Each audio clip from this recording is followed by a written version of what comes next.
The next thing I want to talk about is drawing settings.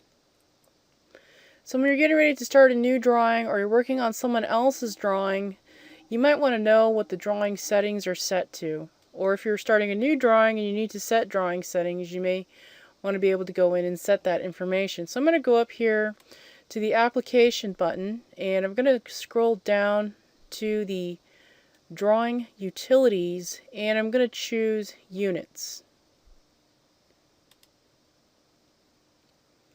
And this allows me to set the drawing units of my drawing.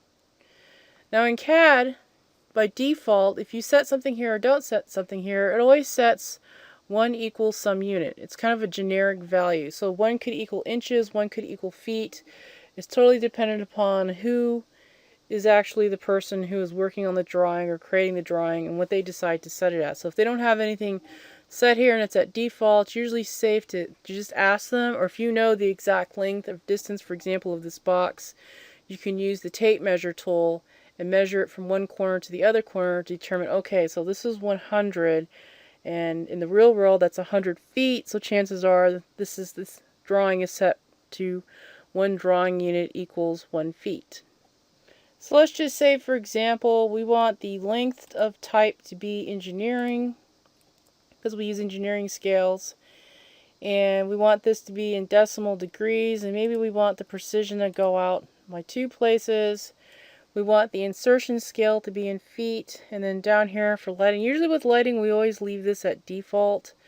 I'm going to click on direction, and we're going to have 0 degrees start east. So if we were to look at a circle that had a little plus symbol going across it, we would want the far right side of it to be where 0 starts, and then the north position to be 90 degrees, west 180, south 270, and then it loops back to the 0 or the 360.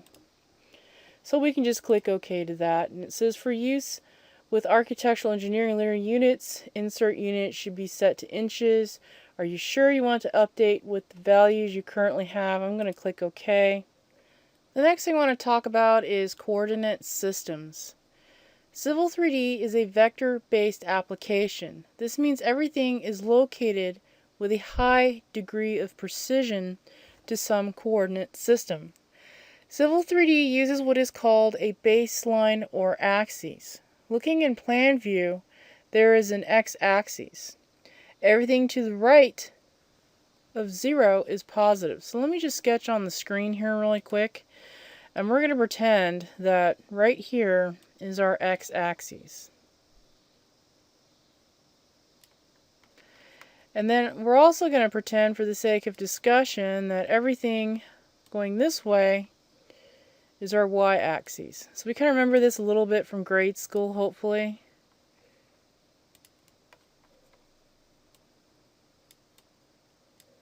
So this is our x. And then up here we have our y. So basically anything that is located to the right side of our origin, so this is our origin right here, anything located over here is going to be positive. If we were to go the opposite direction, it would have a negative value, of course. And exactly where we are on this line, this is what our status bar kind of tells us. We are 366 feet roughly over to the right side from the origin. And then as far as the height goes up here, we're about 266 in the y direction. And this last value, of course, is referring to the z distance. Since z is looking out at us, we're looking down, we don't see the z really. And z is another way of saying elevation. So z and elevation are pretty much the same thing in this CAD program.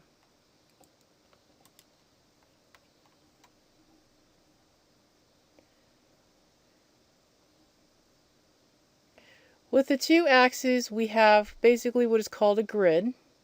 Civil 3D uses coordinates to keep track of where objects are located in this grid. It uses coordinates in the format of x, y, and z, where x refers to the x coordinate and z refers to the y, or y refers to the y coordinate and z refers to the z coordinate. The center is considered the origin, 0, 0, 0. Everything is located using the origin as a point of reference. So we've already stated in our little example scenario here that this is 0, 0, 0. So down here in our little coordinate system, we're basically saying that this first set of values is going to be x. Our second set of values here, this is in the y direction. And then our third set is z. So in this case, what we're seeing here, these values here, is referring to the location of my cursor. So if I click somewhere out here, if I move my cursor around, you can see that it is telling me where my cursor is located at, not necessarily where my object is located at. If we want to know where the object is located at, we can click on the object and go down here where it says Command and type list. And it gives you pretty detailed information exactly where certain points of this object is located at. So a box, of course, is composed of 4 points, so it's telling me the exact location of these 4 points. So for example, if we wanted to locate something, say right here in this box, we would have to give the x value, that means how far is it from the origin, and the y value, again how far it is in the y direction from the origin. And that's how Civil 3D will view all geometry, and it does this in the context of its coordinates. The next area down here is my UCS icon. And UCS stands for User Coordinate System. I don't know why they named it that way, it's just an Autodesk thing. The icon will identify the direction of positive x and positive y. The icon will also help you to see if you are in 3D mode or 2D mode. It will also review to you if you're in some sort of shaded mode as well. A set of numbers to the lower left of the window illustrates the coordinate location of your cursor. And that's these set of numbers down here that I've mentioned before. So if I go ahead and I rotate this, see how the icon changes? And if I go up here to my View tab, and now I change the way that this looks, I'm going to go, instead of a 2D wireframe, I'm going to try maybe a shaded view, and notice how my icon also shades to indicate that I'm in a 3D view and I'm shaded. This is actually kind of important to take note of, because a lot of problems that people have with line weights not setting or things kind of plotting kind of weird has to do with the fact that they're not in plan view and they're not in a 2D wireframe view, they're in a shaded view. So of course line weights are going to be very different in a 3D shaded view than it will be in a 2D wireframe view. So I'm going to go back to my 2D wireframe and I'm going to type in plan here.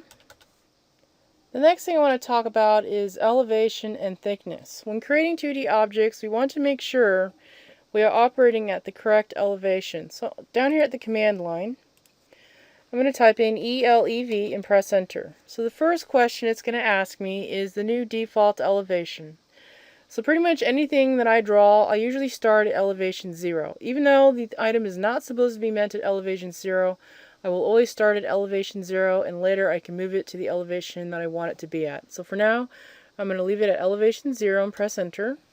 The next question it's asking me is the thickness, and I want to make sure that it's set to 0 because that is what the default thickness should be.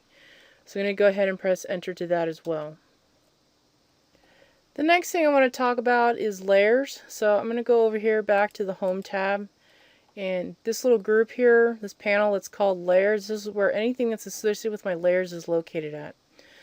So I'm going to click on this layer properties button,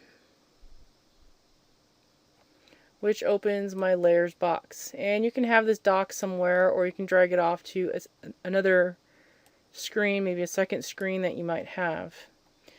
And layer 0 is usually set as the default layer, and layer 0 has special importance in Civil 3D. It is the universal layer and it cannot be renamed or deleted. When drafting, we typically start on layer 0. Think of layer 0 as the workspace layer. After we are done creating what we need to create, we can then move the contents to another layer or put it on the layer that we want it to go. So for example, if we're creating a sidewalk, we might want to create it first on layer 0. When we're done with it, we can create another layer called sidewalk or move it to a layer that's already pre-existing called sidewalk and stick it there. This means that we should always have layer 0 set as our active layer. Sometimes we may have to set another layer as the active 0, but by default we always want layer 0 to be the active layer when we're done. When we export objects from Civil 3D, we also want layer 0 to be the active layer. And the reasons why is because when we export, I've noticed from my experience that you usually get a couple of undocumented results when layer 0 is not set as the active layer. So if you have trouble exporting, and right now we won't be doing any exporting, you probably don't even know what that means right now, but later as we go through the tutorial series, if you find that you're having problems with exporting, this is something to check for to see, do you have layer 0 set as your active layer? And we can tell it's the active layer because it has a checkbox here. So if I double click on C Anno, it now becomes the active layer. So to set layer 0 back to the active layer, I would double click on that. And when a layer is active and you're drawing in the drawing space over here, which is this big black space, so right now layer 0 is set as my active layer. So if I just start drawing things up here, that layer, everything that I draw in the drawing space will appear on layer 0.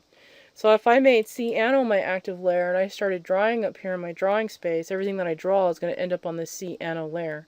And sometimes, that's what you want. It's totally dependent upon your workflow. But just keep in mind that you always want to set layer 0 as your active layer. And usually before I save and close out of my application, I will go in here and reset everything back to its default, so that when I open it the next day, I don't forget that I didn't set layer 0 as the active layer or whatever, and it doesn't mess up my workflow.